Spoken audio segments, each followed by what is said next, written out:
Hi friends, ఈరోజు మనము సొరకాయ ఆవేసుకొని వండుతున్నాము. అలాగే నెక్స్ట్ క్యాబేజీ పచ్చడి చేయబోతున్నాము. ముందుగా ఏం చేస్తున్నానంటే నేను సొరకాయ ముక్కలు పెద్ద ముక్కలు కట్ చేసేసి కుక్కర్కి నీళ్ళు లేకుండా ఆవిరికి ఉడకడానికి కోసం అని కుక్కర్లో పెట్టేశాను. ఇప్పుడు నేను నెక్స్ట్ పచ్చడి పోపు ప్రాసెస్ స్టార్ట్ చేసేద్దాం కదా. ముందుగా నూనె వేసుకో పచ్చడి, శనగపప్పు, మినపప్పు, ఆవాలు, ఎండుమిరపకాయలు పోపు వేసుకోవాలి.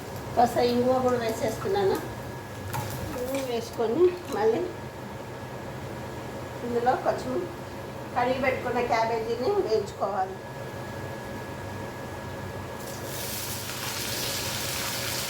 ఇందులోనే సరిపడినంత పసుపు, ఉప్పు వేసుకోవాలి.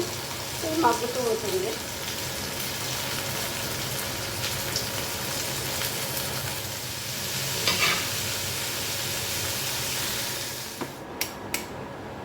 ఒక 2 రౌండ్స్ తిప్పాలంటే. చివరిగా చట్నీ రెడీ అయిపోయిందండి. అందులో కొంచెం కొత్తిమీర వేద్దాము. ఆవేసి వండుతున్నాను కదా, దానికి అది పోపు రెడీ చేసేసుకుందాం. పోపు వేస్తున్నా అండి. పోపు గింజలు, మినపప్పు, ఆవాలు, జీలకర్ర, ఎండుమిరపకాయలు.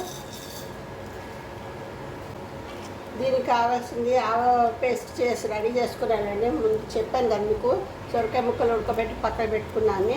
దానికి మన ఆవ పేస్ట్ రెడీ చేసుకున్నాను. ఆవ పేస్ట్ అంటే ఏంటో కాదండి, మన ఒక 2 చెంచాలు నువ్వులు, ఒక 1/2 చెంచా ఆవాలు, ఒక 2 చెంచాలు బియ్యము, ఒక 4 ఎండుమిరపకాయలు అన్నీ కలిపి కొన్ని నీళ్ళు పోసి నానబెట్టేసేసి పేస్ట్ లాగా పట్టుకోవాలండి. అంటే ఇదే మన ఆవ పొడి పేస్ట్ అంటారు దీన్ని.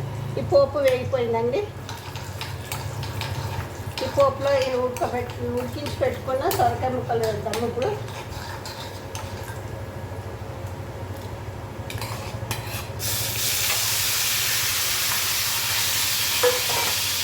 వాటర్ వెళ్ళిపోయినాక ఈ పేస్ట్ వేసేసి ఒక 5 నిమిషాలు సిమ్లో పెట్టి ఉంచాలి. మూత వేసి దగ్గరగా అయిపోతుంది. ఇది రెడీ చేసుకున్న ఆవ పేస్ట్ వేసేస్తున్నానండి. ఇందులో ఒక 5 నిమిషాలు మగ్గిపోతుంది. ఆవేసి వండేసాను.